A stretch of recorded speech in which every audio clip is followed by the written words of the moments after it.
Nuestra historia no comienza con un nacimiento, sino con el peso de una sombra milenaria. Hace mucho tiempo, el pueblo de Moisés, los hebreos, encontró refugio y prosperidad en las fértiles tierras de Egipto. Llegaron como invitados, recibidos con honor gracias a la intervención de José, un hombre de su propia estirpe que se había convertido en un pilar en la corte del faraón.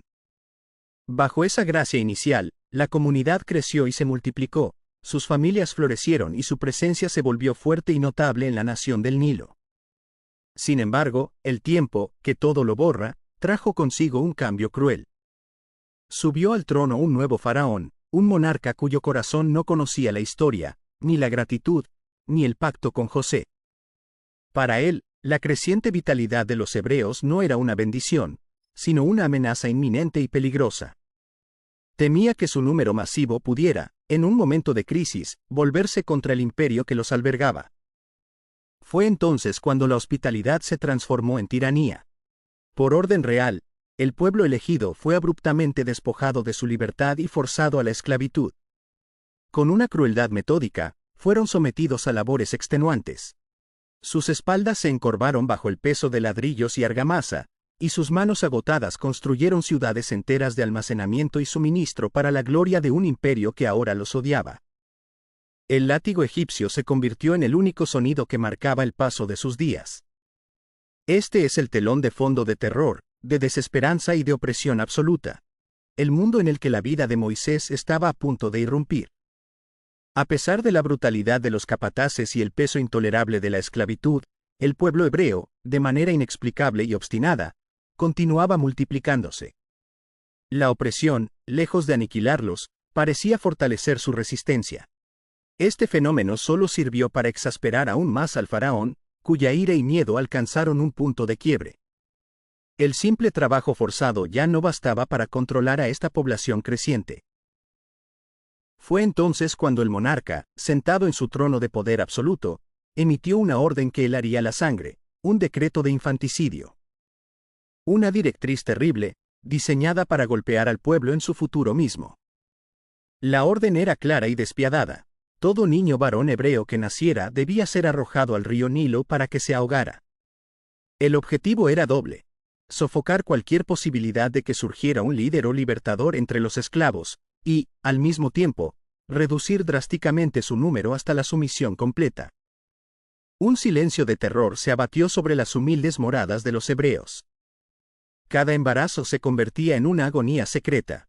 La llegada de un varón, en lugar de ser motivo de júbilo, era una sentencia de muerte. Es en medio de este escenario de desesperanza y maldad legalizada, bajo la amenaza constante de las aguas que reclamaban la vida de los inocentes, donde la propia historia se detiene expectante, pues justo en ese momento de oscuridad, la vida de Moisés estaba siendo concebida. Y en la base de la pirámide, bajo el yugo de ese decreto cruel, se encontraba una pareja común, pero dueña de una fe inmensa. Ellos eran Amram y Jocabed, un matrimonio ejemplar, profundamente arraigado en la tribu de Leví, una de las 12 familias fundacionales de Israel. Eran esclavos, sí, pero su herencia era de sacerdotes y no de constructores, una estirpe destinada a la devoción, ahora forzada al trabajo.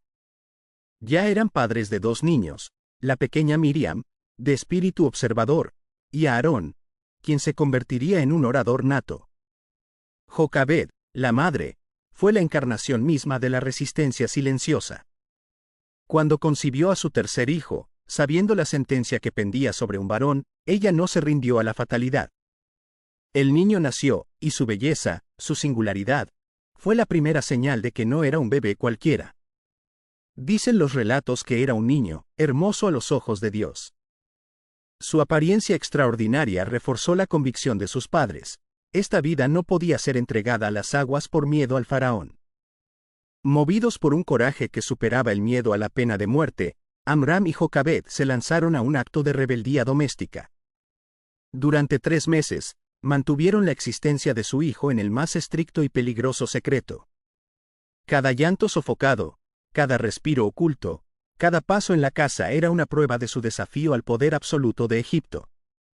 La vida de aquel bebé, y la de toda su familia, pendían de un hilo invisible, sostenido únicamente por el amor y la esperanza de sus padres, que creían en un destino mayor que el decreto del tirano. La audacia de los padres no podía desafiar las leyes de la física ni los oídos atentos de los centinelas egipcios indefinidamente.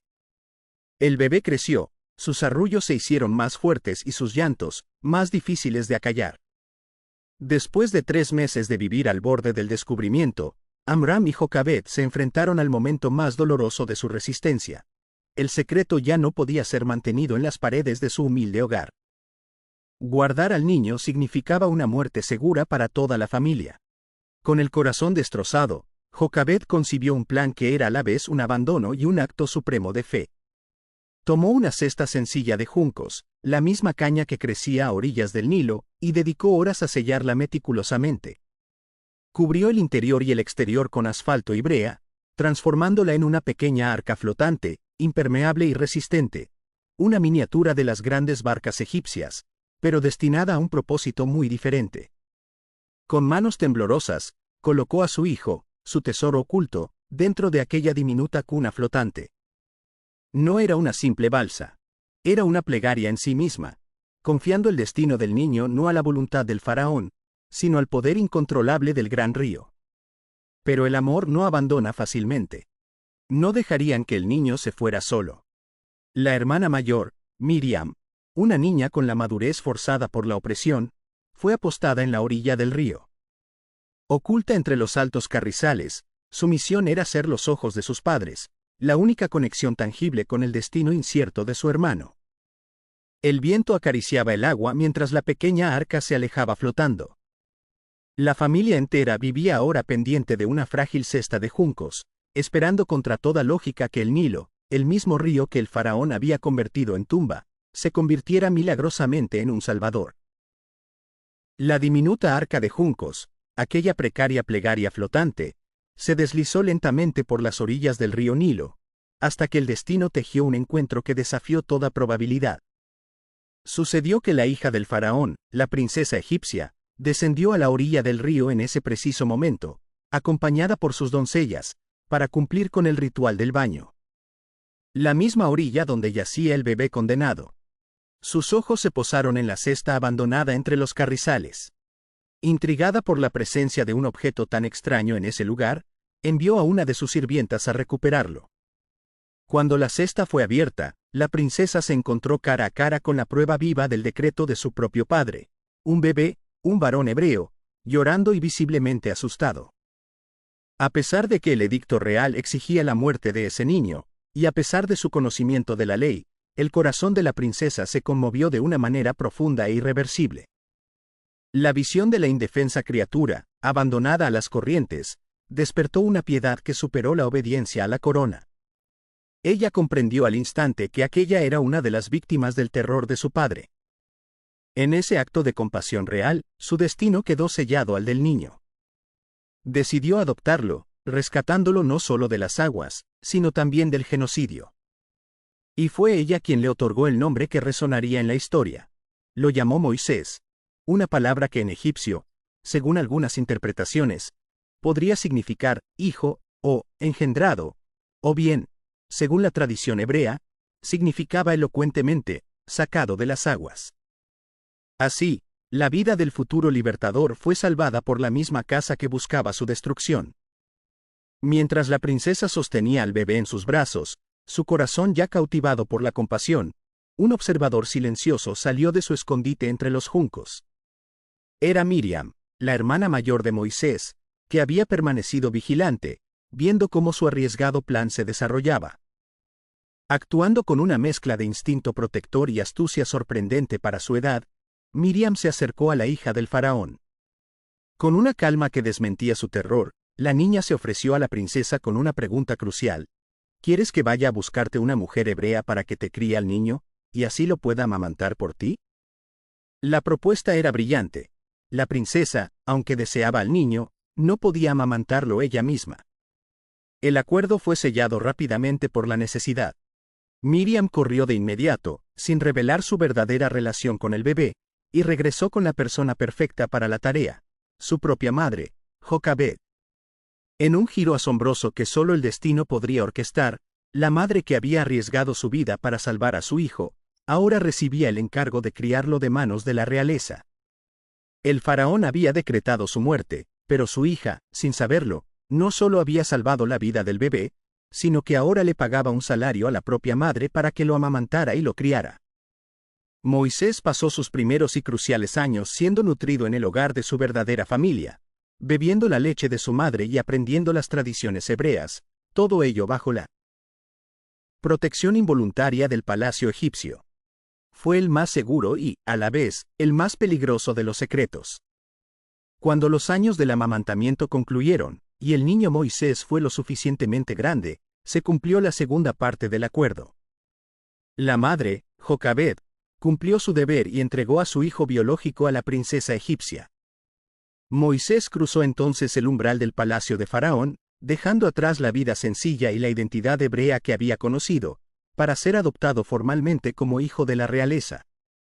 Durante las siguientes 4 décadas, el joven Moisés fue educado en el pináculo de la civilización conocida. Fue instruido en toda la sabiduría de los egipcios, en una corte que era el centro del conocimiento, la política y la ingeniería del mundo antiguo. Aprendió jeroglíficos, astronomía, matemáticas y la compleja administración de un vasto imperio. Vivió una vida de privilegio inimaginable, vistiendo sedas, comiendo manjares y teniendo acceso a un poder que pocos podían siquiera soñar. Se volvió un hombre poderoso en sus palabras y en sus obras. Moisés era, a los ojos de Egipto, un príncipe. Pudo haber sido general, o incluso un potencial sucesor al trono.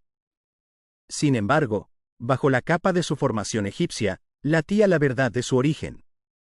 Aunque bebía de la fuente de la autoridad de sus opresores, la semilla de su herencia hebrea, sembrada por Jocabed en sus primeros años, permaneció latente.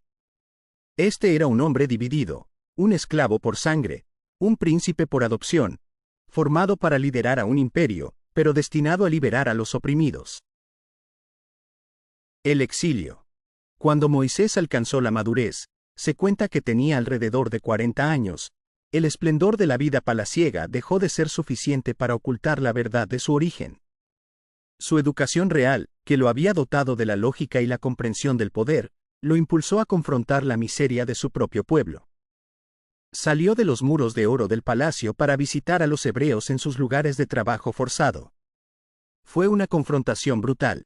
Vio la injusticia en su forma más cruda, la esclavitud, la crueldad desmedida de los capataces y la desesperación en los rostros de sus hermanos de sangre. En una de estas visitas, presenció un acto de violencia imperdonable. Un capataz egipcio maltrataba con saña a un esclavo hebreo. En ese momento crítico, las dos mitades de Moisés chocaron violentamente. El príncipe egipcio, el hombre de poder y sabiduría, reaccionó impulsado por el hebreo oprimido que llevaba en la sangre. Miró a su alrededor, buscando testigos, y creyendo estar a solas, sucumbió a una rabia justiciera. Mató al egipcio y, con la misma desesperación con la que su madre lo había ocultado en los juncos, enterró el cuerpo en la arena. Pero los muros no tienen ojos, pero las personas sí. Al día siguiente, su crimen fue expuesto. El faraón se enteró de lo sucedido y buscó de inmediato la vida de Moisés, el príncipe adoptivo que había traicionado a Egipto por un esclavo. El hombre que lo tenía todo se convirtió en un fugitivo. En un instante, Moisés renunció a las sedas, a la gloria y al poder, y huyó desesperadamente al desierto, buscando refugio en la remota y desolada tierra de Madián, despojado de su estatus y enfrentando la soledad. El antiguo príncipe, el fugitivo, llegó a la tierra de Madián, un territorio vasto y desértico, tan diferente del esplendor de Egipto como un esclavo lo es de un rey. Moisés se encontraba en el exilio, humillado, despojado de sus vestiduras de poder y obligado a confrontar la soledad de sus actos. El hombre formado para gobernar un imperio se convirtió en un errante anónimo.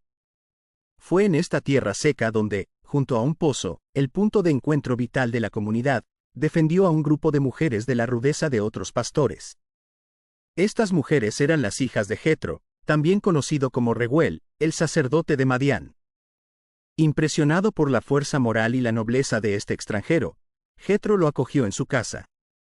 En Madián, Moisés se sometió a una humillación transformadora. Dejó atrás el conocimiento de la política y el arte de la guerra para dedicarse a la tarea más sencilla y solitaria, el pastoreo. Durante los siguientes 40 años, la misma duración de su vida en el palacio, Moisés recorrió los vastos territorios áridos, cuidando los rebaños de su suegro.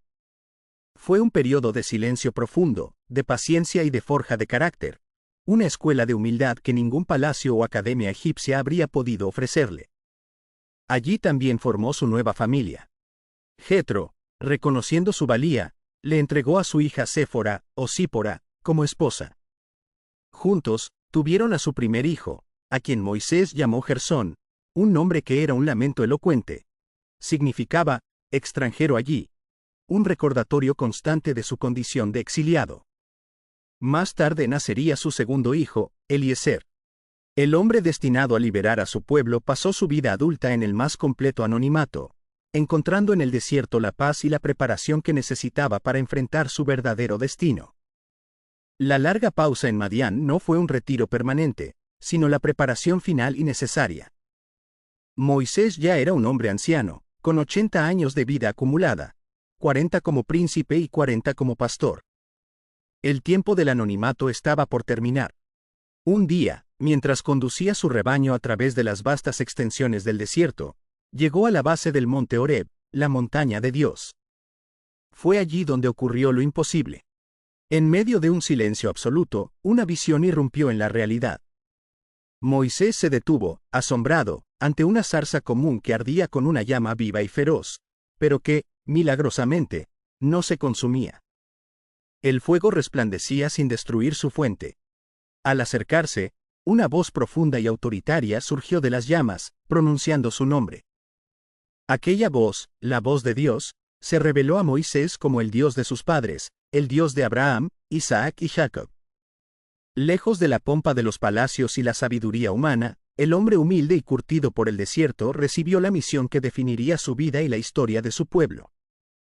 La voz le encomendó regresar a Egipto, enfrentarse al faraón, el mismo hombre que había buscado matarlo, y liberar a los hijos de Israel de su cruel esclavitud. El anciano pastor dudó, se sintió incapaz, ofreció excusas, pero la presencia divina era ineludible.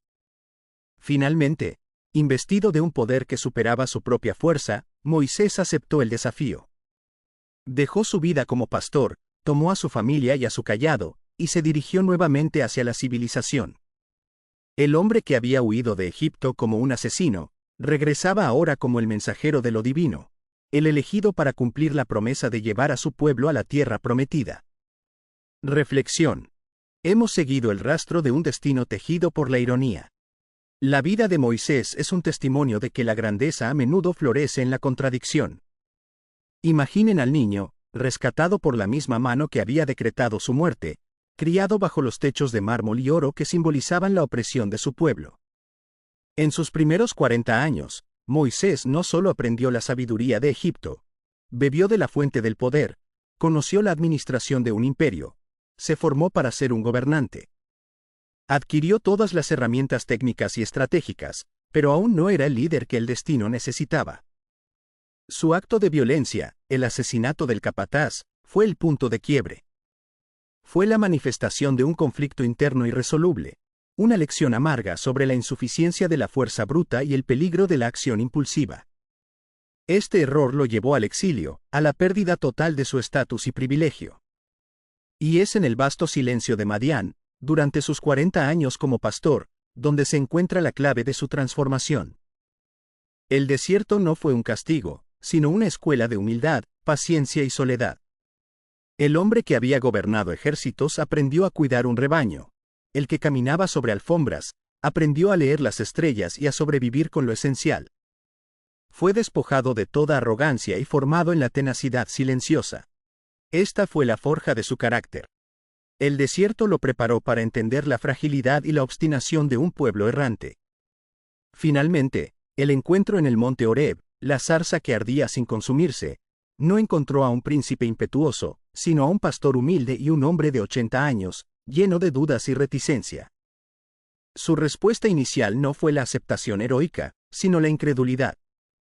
Y es esa duda lo que humaniza su figura. Nos enseña que el verdadero líder no es aquel que se precipita al mando, sino aquel que, tras años de preparación oculta, se siente indigno, pero finalmente cede a un propósito que lo supera. La vida de Moisés es, en esencia, la demostración de que para liberar a otros, es necesario pasar por un profundo proceso de liberación personal. El poder de Egipto le dio el conocimiento, el silencio de Madián le dio el alma. Solo cuando el príncipe y el pastor se fusionaron, pudo surgir el profeta. Su historia nos recuerda que cada etapa de nuestra vida, con sus honores y sus exilios, es fundamental en la preparación para el llamado que está por llegar. El eco de Moisés en la vida moderna. Podríamos creer que la historia de Moisés es un eco lejano del pasado, confinada a textos antiguos y grandes monumentos. Sin embargo, su viaje es, sorprendentemente, un espejo de la transformación personal que todos enfrentamos en la vida moderna. La dualidad que él experimentó es la dualidad que vivimos a diario. Pensemos en el príncipe egipcio. Él representa nuestra etapa de alta capacitación, el tiempo que invertimos en la universidad, en cursos especializados, en ascender en el corporativo. Es nuestra formación técnica, el conjunto de habilidades que nos hacen valiosos y poderosos en palabras y obras. Pero, al igual que Moisés, descubrimos que el conocimiento técnico, sin conciencia, puede llevarnos a la frustración, a la sensación de que estamos construyendo los sueños de otros con el látigo del estrés y la ambición desmedida. Luego viene la inevitable confrontación con la injusticia, o la simple insatisfacción. Ese momento en que decidimos que ya no podemos tolerar el status quo, ya sea en nuestra carrera, en una relación o en un sistema. Nuestro asesinato del capataz no es literal, es simbólico. Es la decisión audaz de romper con la norma, de abandonar un puesto cómodo por una convicción más profunda. Y, al igual que Moisés, ese acto de rebeldía nos lleva al exilio. El desierto de Madián es, hoy en día, nuestro sabbatical, nuestro burnout, nuestro periodo de reinvención o el tiempo que pasamos aprendiendo una habilidad completamente nueva en soledad. Es el periodo donde el mundo nos olvida y nos despojamos del título para encontrar la verdadera humildad. Aprendemos la paciencia del pastor con los rebaños, que en nuestra vida se traduce en la paciencia con un proyecto que tarda en madurar, con la constancia necesaria para dominar una nueva disciplina. Es allí, en el silencio, donde forjamos el carácter necesario para liderar. Y finalmente, el llamado de la zarza ardiente ocurre en cada una de nuestras vidas. Es la epifanía, el momento en que nuestro propósito nos encuentra cuando estamos haciendo una tarea mundana. No nos llama cuando estamos en la cima del palacio, sino cuando estamos agotados en el desierto. La voz nos pide que enfrentemos nuestros miedos y volvamos a nuestro Egipto, ese lugar de conflicto y desafío, armados no solo con la sabiduría que adquirimos, sino con la humildad que encontramos. La historia de Moisés nos garantiza que no importa cuánto tiempo hayamos estado perdidos, ni cuán grande haya sido el error cometido. Cada paso de la vida es una preparación indispensable. Su viaje es la eterna plantilla del líder que debe perderlo todo para encontrarse a sí mismo, y solo entonces, encontrar el poder para cambiar el mundo.